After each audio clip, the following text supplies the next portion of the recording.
Hello, thank you for your interest in the graduate school here at UW-Madison. My name is Carrie Temkin. My pronouns are she, her, hers. I'm the outreach coordinator in the Office of Student Financial Aid. And I'll be sharing with you just a quick little video about filling out the FAFSA and what financial aid you might be able to access as a graduate student here at the University of Wisconsin-Madison. So thank you for watching. The first steps to accessing anything financial aid related here at UW is to fill out the FAFSA, the free application for federal student aid. If you didn't have to fill it out in your undergraduate, but you're looking for perhaps loans in your graduate career, you will have to start with the FAFSA. Now, one thing that's different as a graduate student than an undergraduate is that you do not need to have parental information on the FAFSA. So be prepared to only produce your own financial information when you're filling out the FAFSA for graduate school. Now you can fill out that FAFSA the year before you're anticipating starting. And you can put in several different school codes. Hopefully you pop in UW-Madison as one of those school codes. And to whatever schools you input in the FAFSA is who your FAFSA information will be sent to. The FAFSA is something that can be completed every year that you expect to access financial aid. It does become available October 1st of the year before you begin your schooling. Hey, check it out. There's an app for that, My Student Aid. It's just as secure as the website. So just want to point out that that is something that you may access to fill out the FAFSA and see any of your other financial aid related history or information. But you certainly can fill out the FAFSA online. You can find it at FAFSA.gov. I mentioned that it's available every year on October 1st. So go ahead and pull out your phone, put in a recurring event on October 1st to remind yourself to fill out that FAFSA. When you're filling it out, all the information that you put in, like your assets and savings account information, all of that stuff is a snapshot in time as of the day that you're filling it out and signing it. However, it does use something called prior tax year information. And that's so that you don't have to wait until you fill out your taxes in order to fill out the FAFSA. So to give you a little example around what I mean by this, you as a prospective graduate student, let's say you're intending to start graduate school in the fall of 2023. That means that you can fill out the FAFSA beginning October 2022, and you'll be using 2021 tax information. So in other words, you're using the tax information of 2 years before you are intending to begin school. So if you're looking a little further out to start graduate school, you can kind of do the math and figure that piece out. When you are filling out the FAFSA, some things that you'll need, I mentioned this earlier, but just your information. You will have to have a FSA ID. That's basically the login credentials to be able to begin the FAFSA and to digitally sign it. If you filled out the FAFSA in your undergrad, you'd use that same FSA ID. It is your username or your email address and password that you created initially. If you didn't ever fill out the FAFSA before, then you will have to create that first before you begin. In order to be eligible for federal student aid, you do need a social security number or an alien registration number. You'll want your federal income tax returns, your W-2s, and other records of money earned handy while you're filling that out. Also, you'll need your bank statements and records of all of your investments and any records of untaxed income if applicable. An example of this might be child support, for instance. Question that we get a lot is, what if I have a 529 college savings plan? How is that reported on the FAFSA? And the answer to that is, if you have a 529 college savings plan, typically it's not, under your name. Typically it's stored under perhaps a parent's name or a grandparent's name. It's not, and you're the beneficiary of that 529 college savings plan. It's not reported as an investment anywhere on the FAFSA. However, the year after any disbursements from that 529 are used, you do have to report those disbursements as untaxed income when you're filling out the FAFSA. So do keep that in mind. Some tips and tricks while you're filling that FAFSA out. you'll have a chance to use something called the IRS data retrieval tool. This can be your very best friend. Basically, it gives the FAFSA permission to suck your information directly from the IRS and spit it back into the FAFSA. And if you're able to do that, we highly recommend that you do. First of all, it's way less information that you have to manually fill out. So the process is smoother, it goes faster, less room for human error.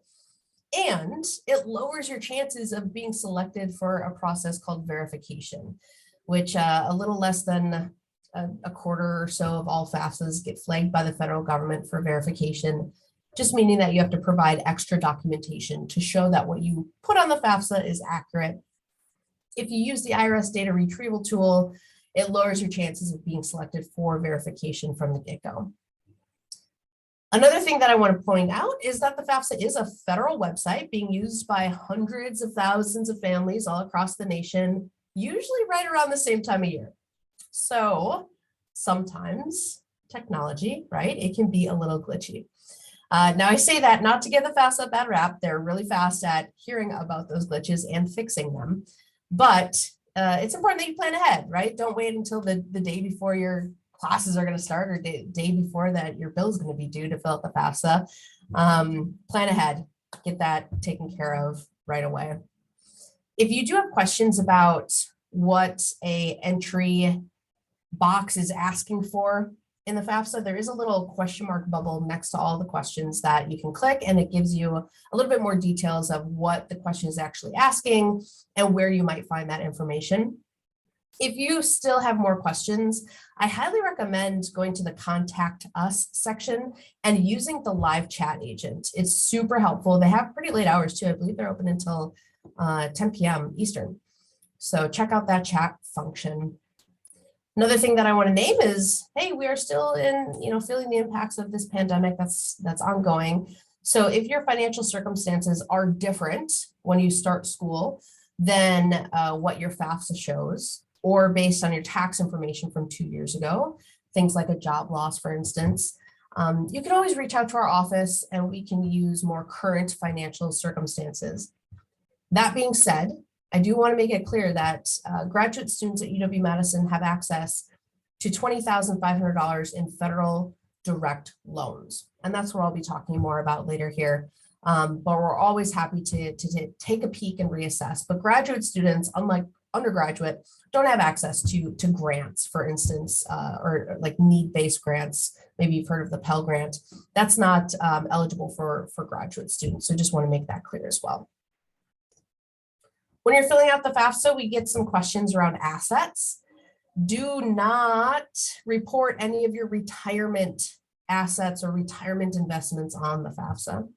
You also do not report the value of the home that you live in. If you are a small business owner or live on a farm, you do not report those business assets unless there's more than 100 full-time equivalent employees. And if you own rental properties, you report that as an investment, the value minus the debt owed, even if that rental property is under an LLC. So then moving on, we get a lot of questions about scholarships. So everything at UW-Madison scholarship related is housed under the WISH Scholarship Hub. If you just Google it or go to wisc.edu and search for scholarships, this will come up. That's where our scholarships are posted. So as soon as you apply to the university, you are able to look at the WISH Scholarship Hub and see what scholarships might be available. Don't wait until you're accepted because deadlines have probably passed at that point. So do keep an eye on that WISH Hub.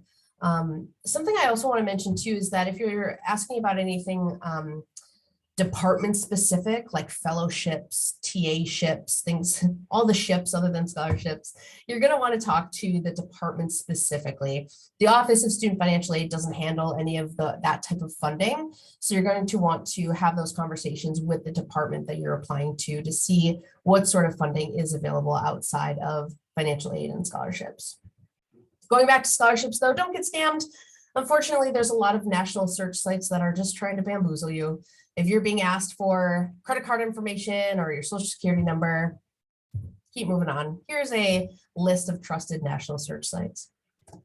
I mentioned earlier that Graduate students have access to loans. So loans we know have to be repaid and repaid with interest. Just by filling out the FAFSA, you do have access to federal direct loans. So I will start with that. But you also have access to private and grad plus loans as well. So I'll dig into all of those things. But the first thing here is that federal direct loan. That is, again, that loan that you have access to just by filling out the FAFSA. This loan it'll show up on your financial aid offer, and it is unsubsidized, meaning it does accrue interest while you're in school. The grace period for that loan is 6 months. So that means that you don't have to start making payments until 6 months after you graduate or drop below part-time. You do have access to $20,500 in federal direct loans per academic year. So that's fall, spring, and summer. The 2022 to 2023 interest rate is set by the feds, and it's 6.543% fixed. And there's also a small origination fee. That's the fee that the feds charge to lend right off the top. If you need to borrow more than the $20,500, you have two options. These are separate from your financial aid offer. There are separate applications. The first is a grad plus loan. This is a loan that is through the federal government, so you can find that at FAFSA or at studentaid.gov, excuse me. It is similar to the unsubsidized federal direct loan in that there's a 6-month grace period. You don't have to start making payments till 6 months, or excuse me, it's similar to the unsubsidized loan in that it is unsubsidized. It does accrue interest while you're in school. There is an option for in-school deferment, so you don't have to make payments on that loan until 6 months after you graduate if you apply for that. The interest rate is 7.543%. And then the kicker with the Grad Plus loan is there's a 4.228% origination fee. Again, that's the fee that the feds charge to lend, and they take that right off the top. You could also pursue a private loan. This is a loan through a bank or a credit union.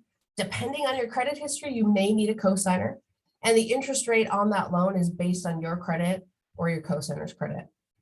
We can't recommend one lender over another, but we do have a tool on our website called Fast Choice, so check that out.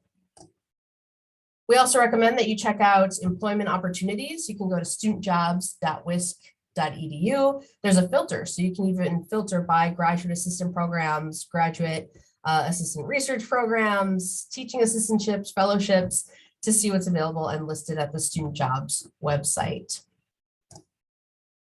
So let's say you get accepted, you celebrate, hooray, you choose to come here. Maybe you're using your federal direct loans to help cover the costs. What are some other resources available to you to cover any gap in the cost of attendance? The first I already talked about, Graduate Plus and private loans. The second is scholarships and departmental funding. The third, employment, already talked about all those, right? So when you're getting your financial aid offer, be sure to keep these things in mind. And then there's also some other financing options as well to fill in that gap. The first is an installment plan. We have something called Badger Pay, which you can enroll in for $50 per semester, and it splits up your payments into 3 separate installments for the semester. The rest of the financing options that are listed on the slide exist in the world. Students have taken advantage of them, but they're outside of the purview of a financial aid office to give any advice about. So if you have questions about home equity, life insurance policy, or pension plan loans, talk to a certified tax professional or a financial planner about those questions. If you have questions about how to use a 529 college savings plan, that you're going to want to connect with the bursar's office. They're the ones who take your money, or your 529 college plan administrator as well. Lastly, just want to point out that we are here to answer your questions. So if you have questions, just give our office a call or send us an email. I also recommend that you follow us on social media. We post about different financial wellness events, different financial literacy tips, scholarships, all sorts of things. So do follow us on social media. We are physically located at 333 East Campus Mall, right here on the 9th floor.